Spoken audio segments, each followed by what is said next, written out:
Hello everyone, क्या आप जानते हैं जब हमारे कॉन्स्टिट्यूशन का निर्माण हुआ था उस टाइम हमारे कॉन्स्टिट्यूशन में टोटल 22 पार्ट्स थे जो कि अभी 25 बन चुके हैं। आओ देखते हैं हर पार्ट में क्या प्रोविज़न दिया गया है।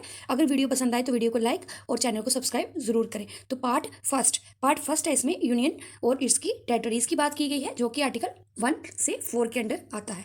पार्ट सेकंड जिसमें सिटीजनशिप यानी कि नागरिकता की बात की गई है और ये आर्टिकल 5 से 11 के अंडर आता है। थर्ड में फंडामेंटल राइट्स, इसमें आर्टिकल 12 से 35 के बीच आता है। और पार्ट फोर्थ इसमें डायरेक्टिव प्रिंसिपल्स की बात की गई है जो आर्टिकल 36 से 51 ए के अंडर आता है। ठीक है, अब पार्ट फोर्थ ए। अब जो ए होता है, अगर कैपिटल लेटर में जैसे ए है, इसका मतलब ये है कि ये पार्ट पहले हमारे कॉन्स्टिट्यूशन में नहीं था, बाद में अमेंडमेंट के थ्रू इसको कॉन्स्टिट्यूशन में ऐड कर दिया गया है। ठीक है, पार्ट 4 ए में फंडामेंटल ड्यूटीज जो आर्टिकल 51 ए के अंडर आता है। ठीक है, पार्ट फिफ्थ में यूनियन की बात की गई यानी कि सेंटर की बात की गई है, ये आर्टिकल 52 से 151 के अंडर।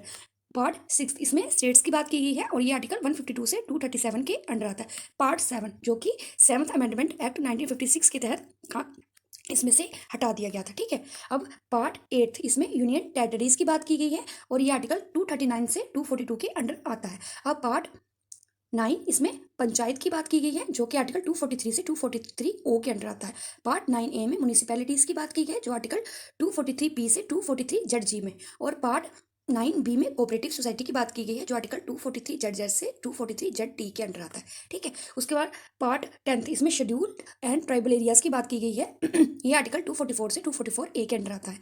और पार्ट 11 में relationship between centre and state, ये आर्टिकल 245 से 263 के अंडर आता है। अब आर्टिकल पार्ट 12 में finance, property, contracts and suits की बात की गई है और ये आर्टिकल 264 से 300 ए में आता है।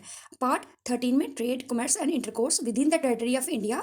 ठीक है, जो भी भारत के अंदर, क्षेत्र के अंदर, भारत की टेरिटरी के अंदर और इंडिया की टेरिटरी के अंदर जो भी ट्रेड, कॉमर्स और इंटरकोर्स होता है उसका जिक्र किया गया है इसमें, जो आर्टिकल 30A से 307 में आता है।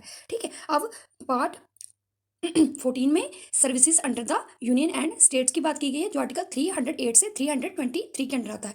अब 14 ए में ट्राइब्यूनल्स की बात की गई है यानी अधिकरणों की बात की गई है जो आर्टिकल 323 ए से 323 बी के अंडर आता है। और आर्टिकल 15 में इलेक्शंस की बात की गई है। ठीक है, ये बहुत ही इंपॉर्टेंट है और अक्सर एग्जाम्स में पूछा जाता है कि इलेक्शंस कौन से पार्ट में आते हैं, तो पार्ट ये 15 में आते हैं और आर्टिकल 324 से 329 ए के अंडर आते हैं। उसके बाद आर्टिकल 16 में special provisions related to certain classes. ठीक है, ये आर्टिकल 330 से 342 के अंडर आते हैं। और पार्ट 17 में ऑफिशियल लैंग्वेजेस की बात की गई है, ये आर्टिकल 343 से 351 के अंडर आते हैं। और आर्टिकल पार्ट 18 में आर्टिकल 352 से 360 में इमरजेंसी के प्रोविजंस की बात की गई है, जो कि ये पावर किसके पास होती है, हमारे प्रेसिडेंट के पास, कि वो इमरजेंसी लगा सकता है। और पार्ट 18 में किसकी बात की गई, सॉरी पार्ट 19 में बात की गई है मिसलेनियस की, यानी कि मिक्स्ड टॉपिक्स हैं यहाँ पे, उनके बारे में बात की गई है। और आर्टिकल 361 से 367 और आर्टिकल 20 में अमेंडमेंट ऑफ कॉन्स्टिट्यूशन की बात की गई है जो आर्टिकल 368 में जिनका वर्णन है। ठीक है, और पार्ट 21 में temporary, transitional and special provisions की बात की गई है जो कि आर्टिकल 369 से 392 के अंडर आता है।